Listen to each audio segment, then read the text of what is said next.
Hello everyone. Today I am with Mr. Jeet Marwadi sir.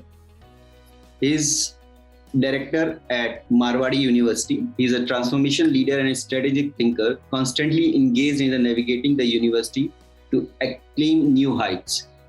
Hello sir. Welcome to the Thoughts on Education at Collegedunia section, India's largest student reviews platform. Being in such a big position of leadership, can you please tell me something about your leadership skill? What is your greatest source of motivation? Sure. Thank you, Mukund, for having me here on the Collegedunia platform. I think my father has founded the university, and as a representative of the family that runs the university and the trust, I think the greatest source of motivation for me is to create the impact on the lives of people in any way, shape, and form. It's always been impact personally as well as professionally. I feel like I'm driven with something like that. In terms of leadership skills, if you ask me, I believe sparking the light in an individual enables that any group of people or individual to really go out there and do their best in their domain.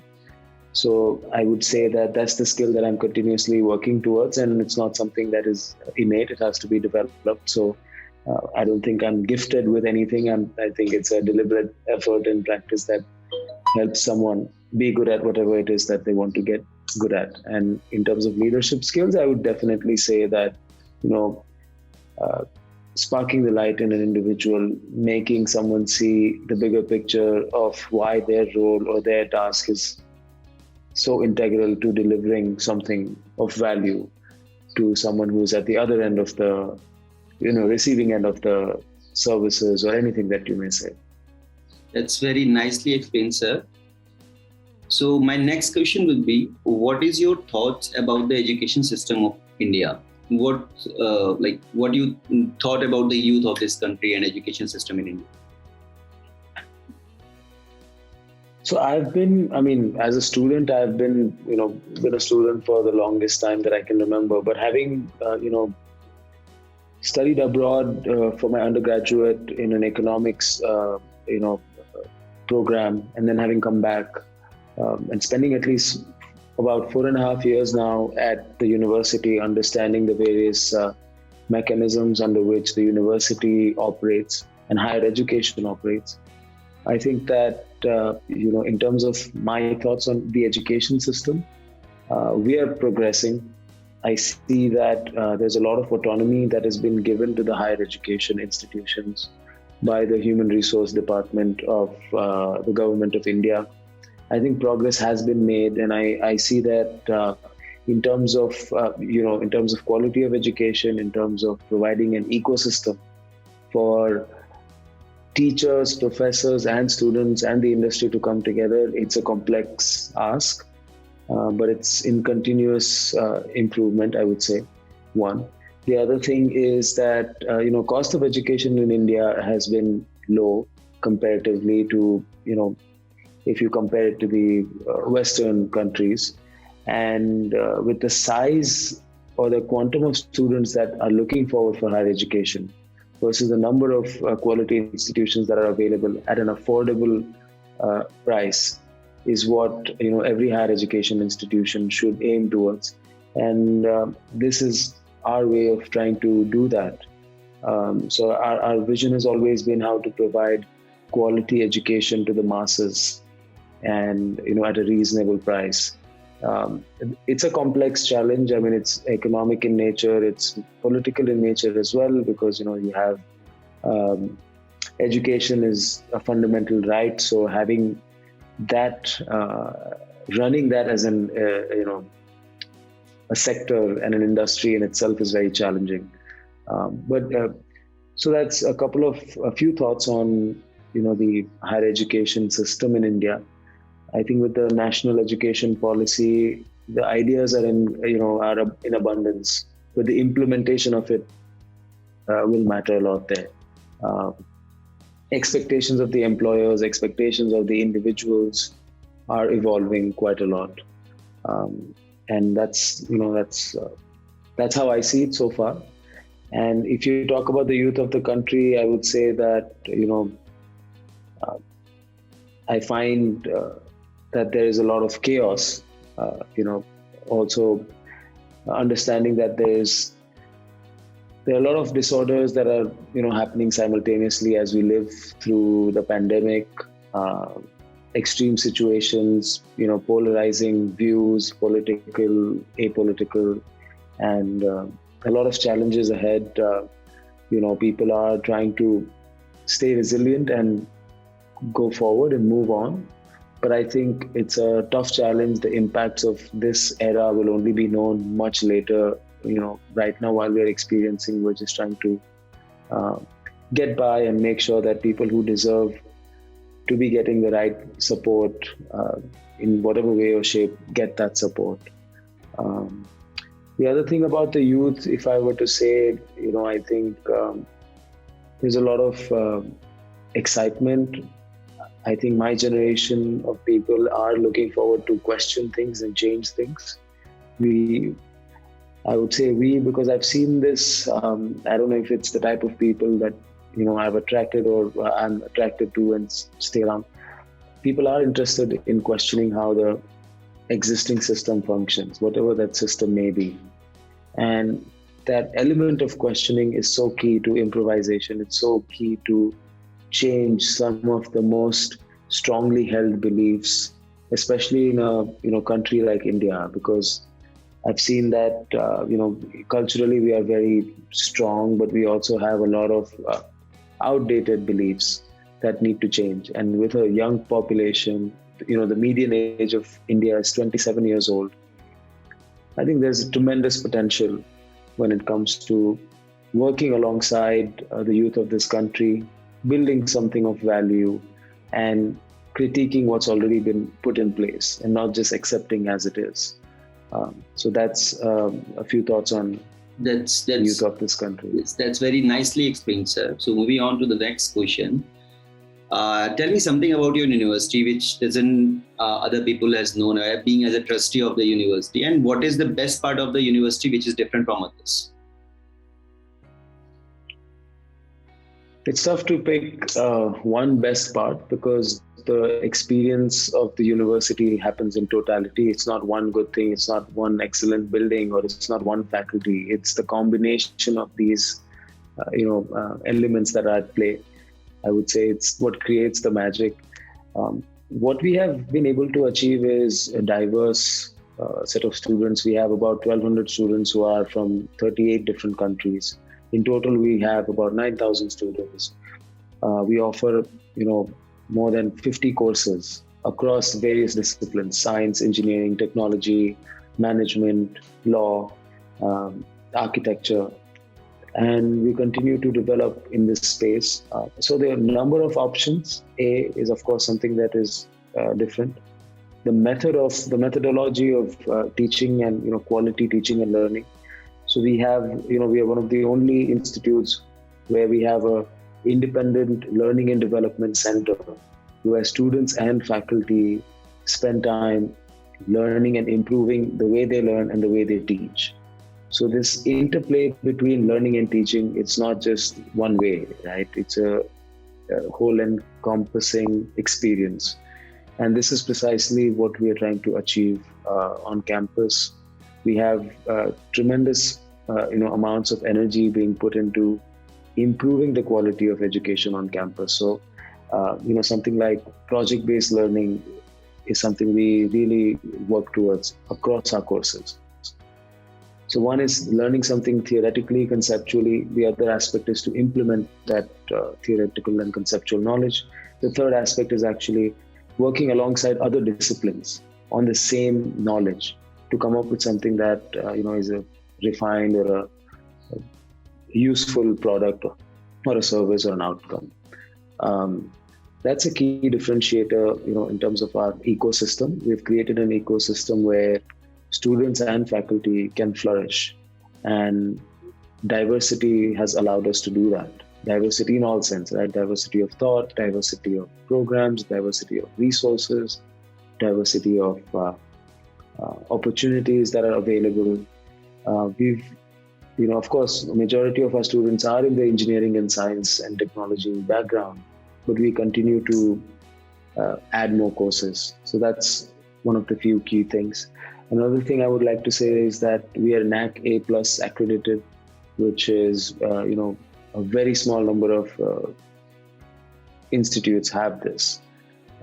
A plus is one of the highest grades that you can get, and accreditation matters because that just shows the sanctity and the quality of the education experience that we provide. That's very informative, sir. So my next question would be, what is the key changes do you do in your university for your better outcome after joining the Marwadi University as a trustee?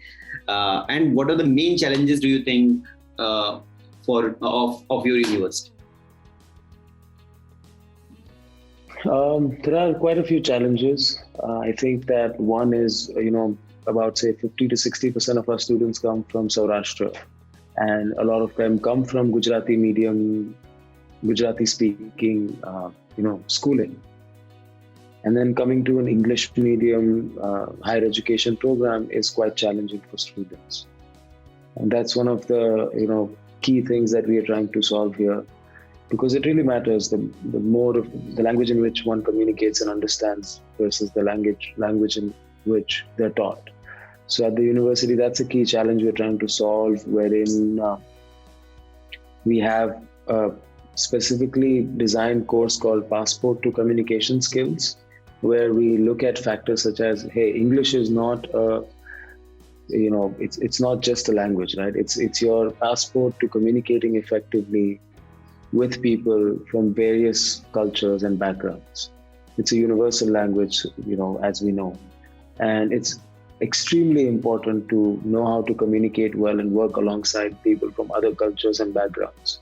And English is a medium to achieve that. And that's, very important for people to understand. It's very few people go into the core jobs, right? So if I'm an engineer, maybe 2 to 3% of engineers are getting into the core engineering aspects of the job. Most of the people who are looking for, employment opportunities work in the other sections of the industry, not in the core engineering jobs. And when you talk about the other sections of the industry, what's happening? You're communicating with people, you're presenting ideas, or you're working on, problem solving, but then a lot of your work involves engaging with others and communicating and getting your point across and, building solutions together, or sales, for example, marketing. So that's where communication skills is key. So we have designed a program across the 4 to 5 years that the student is on campus. It's an online program. Students can learn at their own pace. There are interactive sessions, and it's done in an entertaining, non-textbook way, because we know that learning works when it's exciting and interesting and entertaining, not just, sequentially. So that's one. The other thing is, I think the level of motivation. When I say motivation, I would, I mean that students' innate ability to want more than they have, not in terms of accumulations of wealth or anything, but in terms of capabilities, individual capabilities for them and those around them. That's a key challenge that we're trying to solve. And that happens because we believe that, all students should go through a set program and a set timeline, and, everyone should be happy about it. But in reality, it doesn't work like that. I've been a student at college, and I know that, just sitting in a class and just learning what the professor is saying it doesn't generate enough curiosity for me to go outside of class and do something with the knowledge that I've been exposed to within the class. So inspiring curiosity has been something that's at the core of this, and we're trying to achieve that in small and medium offerings, programs, clubs, and a lot. I mean, there's multiple things there. Understood, sir. So on that note, my last question would be, what are the extra activities done in your university? Tell me something about the activities, education, non-education, done by your staff during this staff student during this COVID pandemic situation. So I'll answer the first question. I mean, we've got an aero modeling club. We've got the Marwadi University Institute for Innovation, Incubation and Research, where we are promoting, prototyping, where we are promoting building, various products and solutions. So these are like small workshops, but it enables and encourages people to, design solutions in the smallest way possible, and then, of course, growing them or increasing them or improving them as and when necessary. And then we have industry tie-ups. So we are tied up with Jeet CNC, which is one of the largest CNC manufacturers in India, based out of Rajkot. So we have a foundry lab set up in collaboration with them on campus. That's another thing. The third thing that we do is, we've just recently, a few months ago, been awarded the supercomputing facility by Guj Coast and the Department of Science and Technology, where AI and big data can be explored further. And infrastructure is key when it comes to participating in any technology, right? If you don't have the infrastructure and if you don't have the ecosystem, participating in that technology becomes very difficult. And then it becomes a game of access. Which region, which university has access to most of these infrastructure and resources, so that students and faculty both flock to those places, right? You get access, and then you build on top of that access whatever it is that you want to build as a researcher or as a student or as an professional. In terms of there's many things. So we've started this artist in residence program where during COVID last year, in fact, we had an artist coming from Italy who was an architect. So an artist in residence essentially is about bringing an artist on campus, giving that artist a brief about something on campus that relates to the values of the campus and something that enables curiosity in students.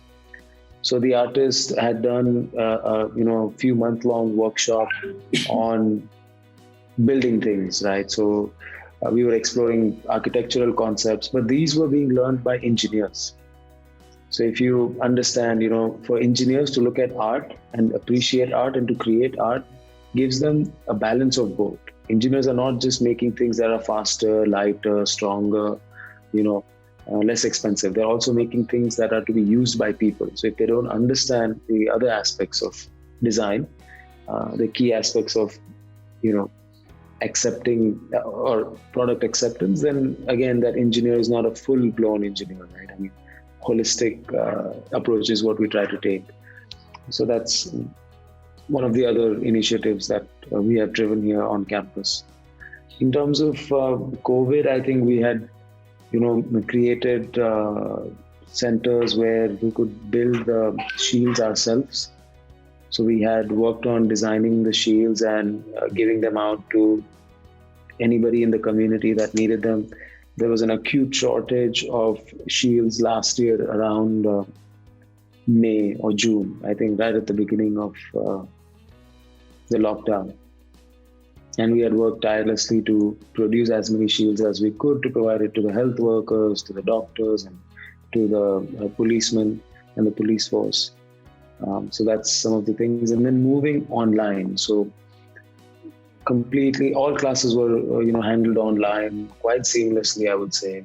We were one of the first in Gujarat to be also offer online education.